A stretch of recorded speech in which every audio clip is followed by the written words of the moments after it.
जय माता दी दोस्तों, जय श्री राधे। स्वागत है आपका हमारे चैनल हनुमत भक्ति भाव में। दोस्तों, एक बार माता पार्वती ने भोलेनाथ से बड़े ही जिज्ञासु भाव से प्रश्न किया, प्रभु, क्या मनुष्य का भाग्य पहले से ही तय होता है या उसे बाद में कर्मों द्वारा बदला भी जा सकता है?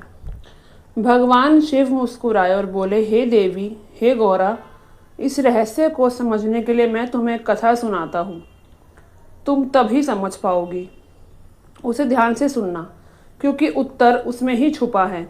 दोस्तों, आगे बढ़ने से पहले आपसे एक छोटा सा अनुरोध है कि इस कथा को ध्यान से सुने, महसूस करें, और अगर आप सच्चे शिव भक्त हैं या माता रानी के भक्त हैं, जैसे कि नवरात्र भी चल रहे हैं, कमेंट में हर हर महादेव और जय माता दी ज़रूर लिखें, क्योंकि यह सिर्फ कथा नहीं है, यह काल, कर्म और भाग्य का वह चक्र है जिसमें हम सभी बंधे हुए हैं। दोस्तों, भगवान शिव आगे कहते हैं, मैं ही आदि हूँ, मैं ही अंत हूँ, मृत्यु भी मेरे बिना अधूरी है, क्योंकि मैं ही उसका अधिपति हूँ। जीवन का अंतिम सत्य मृत्यु है, और काल, जिसे तुम समय कहते हो, वह मेरी ही आज्ञा से हर प्राणी को ग्रसता है। हे देवी, इस सृष्टि में कोई भी काल को नहीं हरा सकता। मनुष्य कितना भी चालाक, बुद्धिमान या शक्तिशाली क्यों न हो, जब उसका समय आता है तब वही होता है जो नियति ने पहले से ही तय कर रखा हो। समय, स्थान और परिस्थिति, ये तीनों मिलकर भाग्य को मूर्त रूप देते हैं, और जो होना है वो होकर ही रहता है। हे देवी, एक बार की बात है, पृथ्वी लोक पर एक अत्यंत तेजस्वी और धर्मनिष्ठ राजा राज करते थे, जिनका नाम था भागीरथ। वे ना तो केवल पराक्रमी और न्यायप्रिय थे, बल्कि विद्या, विनय और प्रजा पालन में भी अद्वितीय थे। उनकी प्रजा उन्हें अपने पिता के समान मानती थी, और वे स्वयं प्रजा को संतान के समान स्नेह देते थे। राजा भागीरथ का एक विशेष नियम था कि प्रत्येक रात्रि वे वेश बदलकर नगर भ्रमण करने जाते थे, ताकि जनता के सुख दुख को नज़दीक से देख सके और समझ सकें। एक ऐसी ही रात, जब गगन में तारे मंद पड़ने लगे और अमृत बेला का स्पर्श वातावरण में घुलने लगा, राजा भ्रमण करते हुए नगर के अंतिम परिक्रमा मार्ग की ओर बढ़े। उसी मार्ग के किनारे पर एक घना जंगल आरंभ होता था। तभी उनकी नज़र एक नवयुवक लकड़हारे पर पड़ी, जो कंधे पर कुल्हाड़ी लिए जंगल की ओर बढ़ रहा था। वह एक ऊंचे पेड़ पर चढ़कर लकड़ी काटने ही लगा था कि तभी अचानक जंगल की नीरवता को चीरता हुआ एक विशाल और भयानक रीछ यानी भालू दौड़ता हुआ वहां आ पहुंचा। ये देखकर राजा एक पेड़ के पीछे चुपचाप छिप गए, लेकिन राजा ने देखा कि वो रीछ भी उसी वृक्ष पर चढ़ रहा है जिस पर वह नौजवान लकड़हारा लकड़ी काटने के लिए चढ़ा हुआ था। उस रीछ को पेड़ पर इतनी तेजी से चढ़ते हुए देखकर राजा हैरान रह गए। उन्होंने सोचा, ये कैसे हो सकता है? इतना भारी भरकम प्राणी वृक्ष पर कैसे चढ़ सकता है? क्योंकि सामान्य रीछ कभी पेड़ पर नहीं चढ़ते, लेकिन यहाँ तो किसी अद्भुत शक्ति से चढ़ रहा है। उधर जब उस नौजवान लकड़हारे ने रीछ को अपनी ओर तेजी से आता हुआ देखा, तो डर के मारे उसके हाथ पांव फूलने लगे। डर से कांपते हुए उसके हाथ से पेड़ की टहनी छूट गई और वह धड़ाम से जमीन पर गिर गया। जैसे ही वो गिर पड़ा, उसी क्षण उसके प्राण पखेरु उड़ गए। अब जब वो भयानक रीछ पेड़ से नीचे उतरा, तो अचानक वो देखते ही देखते एक सुंदर स्त्री का रूप धारण कर गया और पास ही स्थित एक कुएं के पास जाकर बैठ गया, मानो वो किसी का इंतजार कर रहा हो। राजा भागीरथ यह सब देखकर अंदर तक हिल चुके थे। उन्हें अपनी आंख पर भरोसा ही नहीं हो रहा था कि उन्होंने अभी अभी क्या दृश्य देखा है। उनकी सारी थकान, सारा आलस्य, नींद एक क्षण में उड़ गई, क्योंकि उन्होंने अपनी आंखों से देखा था कि कैसे वो भयानक प्राणी एक स्त्री में बदल गया। अब उनका मस्तिष्क अनेक प्रश्नों से घिर चुका था। राजा ने ठान लिया कि मैं इसका पीछा तो करूँगा और जानूंगा कि यह रहस्य क्या है। वे दूर खड़े होकर उस स्त्री पर दृष्टि टिकाए हुए देख रहे थे कि अब वो क्या करेगी। थोड़ी ही देर बाद राजा के दो सिपाही जो रात्रि गश्त पर थे वहां से गुजर रहे थे। संयोग की बात तो ये थी कि वे दोनों ही सगे भाई थे। जब छोटे भाई की दृष्टि उस कुएं के पास बैठी स्त्री पर पड़ी, वो उसे देखते ही उसके रूप पर मोहित हो गया और बोला, भैया, ये जो सुंदर कन्या यहाँ बैठी है, इसे देखते ही मेरे हृदय में प्रेम जागरूक हो रहा है। मेरा मन कहता है कि वही मेरी योग्य वधू है। मैं इसी से विवाह करना चाहता हूँ। बड़े भाई ने जब वो बात सुनी तो उसने भी कन्या की ओर देखा और वह भी उसी क्षण उसका सौंदर्य पर मोहित हो गए। और बड़ा भाई भी बोला, अरे बड़े भाई के होते हुए तू कैसे विवाह का सोच सकता है? मैं तुझसे बड़ा हूँ और मुझे भी उससे प्रेम हो गया है, इसलिए विवाह तो मैं ही करूँगा। तब छोटा भाई बोला, भैया, लेकिन पहले मैंने देखा था, इसलिए विवाह का अधिकार तो मुझे मिलना चाहिए। अब दोनों भाई ही आपस में विवाद करने लगे। तभी बड़े भाई ने समझदारी दिखाते हुए कहा, हम व्यर्थ ही झगड़ रहे हैं। क्यों ना हम इस कन्या से ही पूछ लें कि वो हम दोनों में से किसे चुनती है, किसे पसंद करती है। वो जिससे भी विवाह की इच्छा जताएगी, हम दोनों उसे स्वीकार कर लेंगे। यह निर्णय लेकर दोनों भाई उस सुंदर कन्या के पास गए। बड़े भाई ने पूछा, हे कन्या, हे सुंदरी, आप कौन हैं और यहाँ क्या कर रही हैं? तब उनके पूछने पर वो स्त्री मधुर स्वर में बोली, मेरा नाम रूपा है। मैं पास ही के गांव में रहती हूँ। मैं अपने पति की तलाश में जंगल में भटक रही हूँ। फिर छोटा भाई बोला, क्या हुआ, हमें बताओ। तुम्हारा पति कहाँ है? हम दोनों मिलकर उसको ढूंढते हैं, तुम्हारी मदद करते हैं। तब रूपा ने हल्की सी मुस्कान के साथ शर्माते हुए कहा, अरे नहीं नहीं, अभी तो मैं कुंवारी हूँ। एक योग्य वर की तलाश में निकली हूँ और इस संसार में मेरा कोई नहीं है। एक माँ थी, वो भी कुछ दिन पहले चल बसी। इस पर छोटा भाई खुश हो गया और बोला, वाह, कितना सुंदर संयोग है। हम दोनों भाई भी अविवाहित हैं। यदि तुम चाहो तो हम दोनों में से किसी एक से विवाह कर सकती हो। तब मुस्कुराते हुए उस लड़की ने कहा, मुझे तो आप दोनों ही पसंद हैं। आप ही तय कर लो कि मैं किसके साथ विवाह करूं। तब बड़े भाई ने कहा, हम दोनों भी इसी उलझन के साथ तुम्हारे पास आए हैं कि क्या करना चाहिए। तब वो कन्या बोली, ठीक है, इसका निर्णय मैं ही कर देती हूँ। मैं तुम दोनों में से एक से विवाह करूँगी, लेकिन मेरी एक शर्त है। दोनों भाई बोले, बताओ क्या शर्त है, क्या करना है। तब वो कुंवारी कन्या बोली, तुम दोनों में से जो भी अधिक बहादुर और शक्तिशाली होगा, मैं उसी से विवाह करूँगी। इतना सुनते ही दोनों भाई स्वयं को एक दूसरे से श्रेष्ठ और बलवान सिद्ध करने की इच्छा से आपस में युद्ध करने लगे। लड़ते लड़ते उन्होंने अपनी तलवारें निकाल ली और फिर छोटे भाई ने बड़े भाई के पेट में तलवार घुसा दी और वहीं बड़े भाई ने भी पलटवार करते हुए छोटे भाई का गला काट दिया। इस प्रकार तड़प तड़प कर दोनों भाइयों ने अपने ही हाथों से प्राण गंवा दिए। तभी वह लड़की जोर से हंसने लगी और वहां से उठकर घने जंगल की ओर चली गई। वहीं दूसरी ओर राजा को एक गहरा सदमा लगा। उन्होंने सोचा, इस स्त्री ने क्या कर दिया? ये तो कोई छलावा है। अब ये आगे क्या करेगी, मुझे देखना चाहिए। ऐसा सोचकर राजा भी कुछ दूरी बनाकर गुप्त रूप से उसके पीछे पीछे चल पड़े। मित्रों, अब सूर्य भगवान पूरी तरह से उदय हो चुके थे, किंतु राजा भागीरथ एक रीछ के वृक्ष पर चढ़ने और फिर एक सुंदर कन्या के रूप में बदल जाने के विचित्र घटना को अपनी आंखों से देखकर भीतर तक डर चुके थे। अब उन्हें ना भूख का ध्यान था, ना प्यास का और ना ही राजपाट का। उन्हें तो केवल उस रहस्यमयी लड़की के विषय में जानने की तीव्र जिज्ञासा थी। राजा उस सुंदर स्त्री का पीछा करते हुए सावधानी पूर्वक लगभग 2 कोस दूर तक चले गए। अब आगे जो हुआ उसने राजा के आश्चर्य की सभी सीमाएं तोड़ दी, क्योंकि देखते ही देखते वह स्त्री अब फिर अपना रूप बदलकर एक जहरीले नाग में बदल गई और वो नाग बहुत तेजी से रेंगता हुआ आगे बढ़ने लगा। कुछ ही दूर एक नदी बह रही थी। वो नाग नदी किनारे पहुंचा और राजा की आंखों के सामने ही नदी में कूद पड़ा। नदी में एक नाव चल रही थी जिसमें 10 लोग सवार थे। वो नाग उसी नाव की ओर बढ़ा।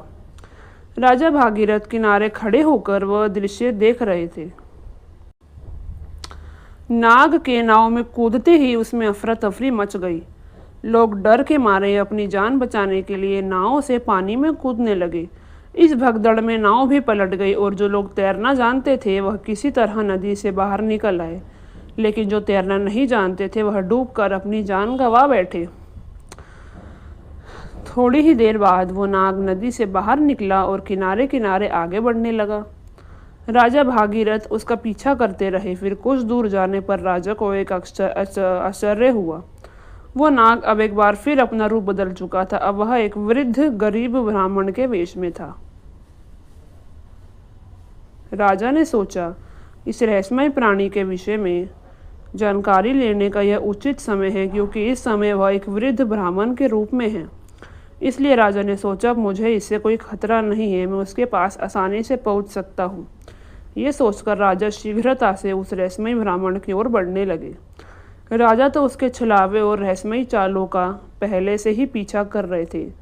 अब वह तेज कदमों से चलते हुए उस ब्राह्मण के पास गए। उन्होंने हाथ जोड़कर विनम्रता से प्रणाम किया। उस वृद्ध ब्राह्मण ने भी हाथ जोड़कर अभिवादन स्वीकार किया और उन्हें आशीर्वाद दिया। तब राजा ने समीप जाकर पूछा, हे ब्राह्मण, हे देव, आप कौन हैं? तब उस ब्राह्मण ने बड़े आश्चर्य से उत्तर दिया, क्या तुम्हें दिखाई नहीं देता? मैं एक ब्राह्मण हूँ और साथ ही एक वैद्य भी। अभी मुझे बहुत शीघ्रता से राजमहल जाना है, क्योंकि वहाँ के राजा संकट में हैं। उन्हें एक कुशल वैद्य की आवश्यकता है। उस ब्राह्मण की बात सुनकर राजा स्तब्ध रह गए। उनका शरीर पसीने से भीग गया। अब उनका धैर्य टूटने लगा। भगवान शिव माता पार्वती से कहते हैं, हे गौरा, ऐसा क्यों ना हो, क्योंकि हर मनुष्य अपनी मृत्यु से डरता है, और जब मृत्यु ही उसके सामने खड़ी होकर उससे बात कर रही हो तो डर तो होगा ही। राजा अब अत्यंत डर चुके थे, किंतु उन्होंने साहस जुटाया और दृढ़ स्वर में बोले, हे विप्र, सत्य कहिए, ऐसा झूठ बोलना ब्राह्मण को शोभा नहीं देता। आप तो संत हैं, आप तो लोगों को राह दिखाते हैं, किंतु आप ही झूठ बोल रहे हैं। उसके लिए आपको दंड भी मिल सकता है, यहाँ तक कि सूली पर भी चढ़ाया जा सकता है। और हाँ, मैं आपको बताना चाहता हूँ कि यहाँ के राजा मेरे मित्र हैं और वे पूर्णतः स्वस्थ हैं। यह सुनकर ब्राह्मण मंद मंद मुस्कुराए और बोले, मैं सब जानता हूँ, तुम व्यर्थ मेरा समय नष्ट कर रहे हो। मैं जो भी हूँ उससे तुम्हें क्या लेना देना, तुम अपने काम से काम रखो। राजा ने अब अपनी आवाज़ ऊंची करते हुए कहा, हे ब्राह्मण, आप पुनः झूठ बोल रहे हैं। आप ब्राह्मण नहीं हैं। आप वो नहीं हैं जो दिख रहे हैं, जो मुझे प्रतीत हो रहे हैं। जब तक मैं सच्चाई नहीं जान लूँगा तब तक मैं आपका पीछा नहीं छोड़ूंगा। आपको सच बताना ही पड़ेगा। फिर से मंद मंद मुस्कुरा के वो ब्राह्मण बोले, हे युवक, मैं ब्राह्मण ही हूँ, मुझे जाने दो, नहीं तो यहाँ के राजा की मृत्यु का कारण तुम बनोगे और इसका पछतावा तुम्हें जीवन भर रहेगा। ब्राह्मण के मुख से ऐसी बातें सुनकर राजा का क्रोध बढ़ गया। उन्होंने अपनी गुप्त तलवार निकाली और बोले, आप झूठ नहीं बोल सकते। मैं तब से आपका पीछा कर रहा हूँ जब आप रीछ का रूप धारण किए हुए थे। आपने उस युवक लकड़हारे को मार डाला, फिर एक सुंदर कन्या बनकर 2 सिपाही भाइयों को एक दूसरे के साथ ही लड़वा कर मारवा दिया। फिर आप विशैला नाग बनकर नदी में कूदे और उस नाव पर चढ़ गए जिसमें यात्री सवार थे। आपकी दहशत के कारण भगदड़ मची, नाव भी पलट गई। जो तैरना जानते थे वो तो बच गए, किंतु जो नहीं जानते थे हमने उन्हें भी साजिश करके मरवा दिया। और अब आप वृद्ध ब्राह्मण का रूप धारण करके नई चाल चल रहे हैं। इसलिए हे ब्राह्मण, आप सत्य कहो, तुम कौन हो? मैं सब जान चुका हूँ। अब तुम इस रूप में हो और तुम अब क्या चाहते हो, क्या करने वाले हो? राजा की तीखी बातें और तलवार की नोक देखकर भी वो ब्राह्मण शांत रहे और बोले, हे युवक, यदि मैं ना बताओ तो तुम कर भी क्या लोगे? राजा ने तलवार को उसकी ओर निकट किया और बोले, अब तुम परिणाम भुगतने के लिए तैयार हो जाओ, क्योंकि अब तुम्हें कई लोगों की हत्या करने के दोषी हो, तुम्हें दंड दिया जाएगा। इसलिए मैं तुम्हें राज दरबार में प्रस्तुत कर सूली पर चढ़वाऊंगा। तुम नहीं जानते कि यह सम्राट भागीरथ का राज्य है, जो एक न्यायप्रिय और प्रजावत्सल राजा है। तुम यहाँ से जीवित वापस नहीं जा सकते, इसलिए तुम्हारी भलाई इसी में है कि अपने असली रूप में आओ और अपनी सच्चाई मुझे बताओ। भगवान शिव कहते हैं, हे गौरा, राजा की ऐसी बातों को सुनकर वो वृद्ध ब्राह्मण जोर जोर से ठहाके लगाकर हंसने लगे और बोले, हे राजन, मैं जानता हूँ कि यह नगरी सम्राट भागीरथ की है, जो एक महान प्रतापी और धर्मनिष्ठ राजा हैं। मैं ये भी जानता हूँ कि वो तुम ही हो, विश्व विख्यात सम्राट भागीरथ। किंतु अब तुम एक बात जान लो तुम मुझे नहीं मार सकते, बल्कि एक दिन ऐसा आएगा जब मैं ही तुम्हें मरने के लिए विवश कर दूंगा। जी हाँ। ये सुनकर तो राजा के होश ही उड़ गए। ब्राह्मण की इस प्रकार की बात सुनकर राजा भागीरथ के हाथ से तलवार छूटकर नीचे गिर गए। वे हाथ जोड़कर चुप हो गए और मन ही मन सोचने लगे, जिसने इस रूप में भी मुझे पहचान लिया वो कोई साधारण मानव तो नहीं हो सकता। तभी राजा विनम्र होकर बोले, हे ब्राह्मण, अब जब आपने मुझे पहचान ही लिया है तो कृपा करके ये भी बताएं कि आप वास्तव में कौन हैं। तब वो ब्राह्मण बोले, हे राजन, किसी ने सत्य ही कहा है कि संसार में 4 हट सबसे बलवान होती हैं, राजहट, बालहट, स्त्री हट और योग हट। तुम राजा हो इसलिए राजहट पर अड़े हो। अब तुम बिना मेरी सच्चाई जाने रह ही नहीं सकते, ये भी मैं जानता हूँ। इसलिए अब ध्यान से मौन पूर्वक सुनो, मैं कौन हूँ, मैं तुम्हारी राजधानी में क्यों आया हूँ। तब उस वृद्ध ब्राह्मण ने अपना कथा बताना आरंभ किया और कहा, हे राजन, तुम्हें मैं अपनी पहचान बताता हूँ। मेरा नाम काल है। तुम जानते हो कि संसार में जितने भी प्राणी जन्म लेते हैं उनकी मृत्यु निश्चित है, इसलिए इस धरती को मृत्यु लोक कहा गया है। जब कोई प्राणी माता के गर्भ में आता है तो उसी समय उसका भाग्य लिख दिया जाता है। नियति के अनुसार आत्मा शरीर में प्रवेश करती है और वह जीवित होता है।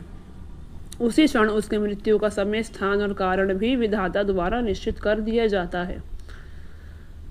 जब किसी प्राणी की मृत्यु का समय आता है तो भगवान शिव ही धर्मराज को इसकी सूचना देते हैं, क्योंकि सभी प्राणियों की मृत्यु का निर्णय शिव जी के पास होता है। धर्मराज शिव जी से आज्ञा प्राप्त कर मुझे यानी काल को आदेश देते हैं कि अब जाओ और उस प्राणी के प्राण हर लो। तब मैं अपनी मृत्यु लोक में आता हूँ। मुझे पहले ही पता होता है कि किस प्राणी के कब कहाँ कैसे मृत्यु होगी, इसलिए मैं उस प्राणी को निश्चित समय पर निश्चित स्थान पर पहुंचा देता हूँ, वहाँ जहाँ उसकी मृत्यु तय है। और जिस प्रकार उसकी मृत्यु विधाता ने लिखी है, मैं उसी प्रकार की परिस्थितियाँ और घटनाएं वहाँ उपस्थित कर देता हूँ। इसलिए हे राजन सुनो, लकड़हारे को मैंने नहीं मारा। तो राजा ने हैरानी से पूछा, हे विप्र, यह आप कैसे कह सकते हैं? मैंने स्वयं अपनी आंखों से देखा है कि आपने ही मारा है। ब्राह्मण यानी काल ने कहा, हाँ, कारण तो मैं ही बना था, लेकिन संसारिक लोग तो यही समझते हैं कि लकड़हारा पेड़ से गिरकर मरा, जबकि वह तो मेरी योजना का हिस्सा था। उसकी मृत्यु पेड़ से गिरकर होनी लिखी थी, इसलिए मुझे वह रूप धारण करना पड़ा। सोचो, अगर मैं असल में वृद्ध होता तो क्या कभी पेड़ पर चढ़ पाता? उसी तरह जो सिपाही मरे उनकी मृत्यु एक दूसरे के हाथों होनी थी, इसलिए मुझे कन्या का रूप लेना पड़ा। और फिर जो लोग नाव में डूबकर मरे उनकी मृत्यु ऐसे ही लिखी थी, इसलिए मुझे नाग का रूप लेना पड़ा।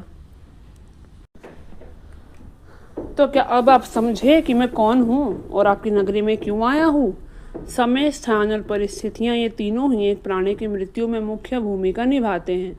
राजा गंभीर हो गए और बोले, हे विप्र, आपने मुझे जो ज्ञान दिया उसके लिए मैं आपका आभार व्यक्त करता हूँ, लेकिन मेरे मन में एक और प्रश्न है। आपने थोड़ी देर पहले कहा था कि इस नगर के राजा की मृत्यु होने वाली है, किंतु मैं तो आपके सामने जीवित हूँ। तब काल स्वर में बोले, हे राजन, मृत्यु तो हो चुकी है। मृत्यु तुम्हारे छोटे भाई चित्रांगद की थी, जो तुम्हारी अनुपस्थिति में राजगद्दी पर बैठा था। शत्रु राज्य के गुप्तचर ने उस पर बाण चला दिया, और क्योंकि तुम्हारे राज्य के नियमों के अनुसार तुम्हारी अनुपस्थिति में वही राजा माना जाता जो गद्दी पर बैठा हो, इसलिए मृत्यु राजा की ही मानी गई और तुम यहाँ मेरे साथ व्यर्थ ही उलझनों में पड़े रहे। भगवान शिव कहते हैं, गोरा, जब राजा भागीरथ को यह ज्ञात हुआ कि वे बहुत दुखी हुए और सोचने लगे मैंने ये क्या कर दिया, तब ब्राह्मण रूपी काल ने कहा, हे राजन, यह सर्व तो पूर्व निर्धारित था। तुम तो केवल इस नाटक के एक पात्र हो। जो होना है वो होकर ही रहता है। शोक करने से कुछ नहीं होगा। तुम्हारी आयु अभी शेष है, तुम लौट जाओ और अपना राज्य संभालो। तब राजा बोले, हे यमदूत, मुझे क्षमा करें। मैं आपको पहचान नहीं सका, लेकिन अब मैं एक अंतिम प्रश्न पूछता हूँ कि क्या आप मेरी मृत्यु के विषय में बता सकते हैं? तब ब्राह्मण मुस्कुराए और बोले, पूछो, मैं तुम्हारी शंका दूर करूँगा।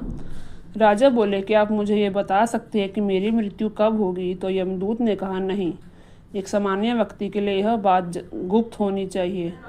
तभी वह इस संसार में विलीन होकर जी सकता है, अन्यथा वह मृत्यु से पहले ही पल पल तड़प तड़प कर मर जाएगा।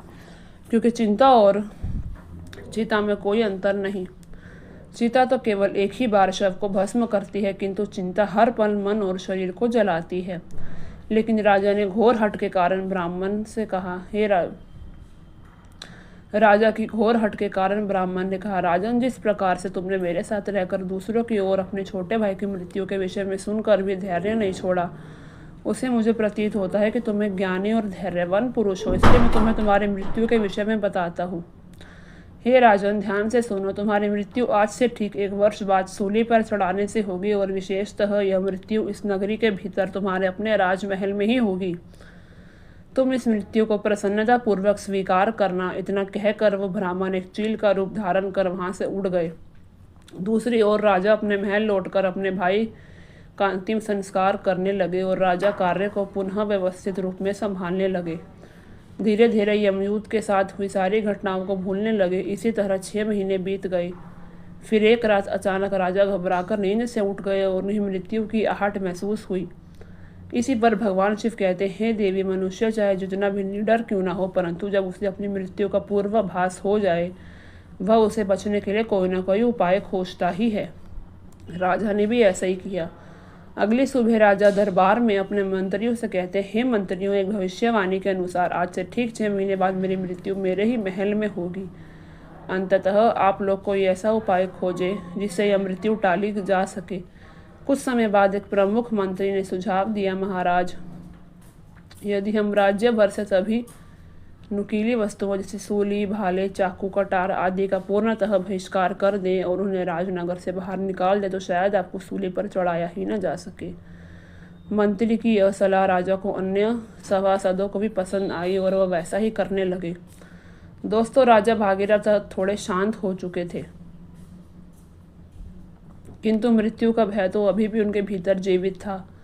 इस भय के कारण उन्हें नींद नहीं आई और मन को बहलाने के लिए नए नए शौक अपनाने लगे। इसीलिए दिन बीतते गए। वह दिन भी आ गया जिससे अगले दिन भविष्यवाणी के अनुसार राजा की मृत्यु होने को थी। राजा और अधिक व्याकुल हो गए। उन्हें समझ नहीं आया कि अब क्या करें। वे सोचने लगे कि क्यों ना आज की रात राजमहल से बाहर ही रहा जाए। हो सकता है मैं महल में ना रहूं तो भविष्यवाणी झूठी साबित हो जाए। ये सोचकर वे मध्य रात्रि में एक गरीब भिखारी का वेश धारण कर चुपचाप महल से निकल पड़े और नगर की गलियों में घूमने लगे। कई दिनों की नींद ना लेने के कारण थक चुके। तभी वे एक घर में चुपचाप घुस गए। वो घर एक दर्जी का था। राजा उस घर में घुसकर चुपचाप एक कोने में जाकर सो गए। अब रात्रि का अंतिम पहर बीत गया। राजमहल में किसी को यह मालूम नहीं था कि राजा कहाँ हैं, क्योंकि कई दिनों से अपने कक्ष से बाहर ही नहीं आए। सब यही समझ रहे थे कि महाराज अभी भी अपने कक्ष में आराम कर रहे हैं। उधर उस दर्जी के घर में कुछ चोर आते हैं और राजा रानी के लिए सिल रहे बहुमूल्य राजसी वस्त्र चुरा कर भाग जाते हैं। अगली सुबह दर्जी को यह घटना पता चली तो वह घर के कोने में सो रहे उस व्यक्ति को, जो कि राजा के थे किंतु भिखारी के वेश में थे, चोर समझ बैठा। बिना पहचाने राजा को बांधकर सीधे राज दरबार में ले गया और राजमहल में राजा भागीरथ का पुत्र, जो युवावस्था में है, पिता की अनुपस्थिति में राज्य गद्दी पर बैठा था। उसने बिना जांच पड़ताल किए उस भिखारी की चोर मानकर सिपाहियों को आदेश दिया, सूली पर चढ़ा दो। यह सुनकर राजा चौंक कर उठ गए। चारों ओर का वातावरण देखकर उन्हें समझ आ गया कि ये स्वयं ही अपने पुत्र के द्वारा दिए गए मृत्यु के आदेश में फंस चुके हैं। ऐसे ही उन्हें सूली पर चढ़ा दिया गया। अंततः उनकी मृत्यु तो तय ही थी। दोस्तों, भगवान शिव कहते हैं, देखो, जो पैदा हुआ है वो मरेगा ही मरेगा।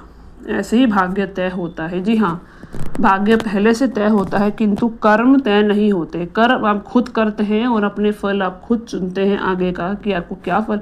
आप गलत करते हैं तो गलत ही मिलता है, अच्छा करते हैं तो किसी न किसी रूप में अच्छा ही लौट कर आता है। इसलिए दोस्तों, अच्छे कर्म करें, सदैव दूसरों को खुश रखें, किसी से चोरी ना करें, डकैती ना करें, झूठ ना बोलें, किसी के साथ गलत ना करें। धन्यवाद। जय माता दी।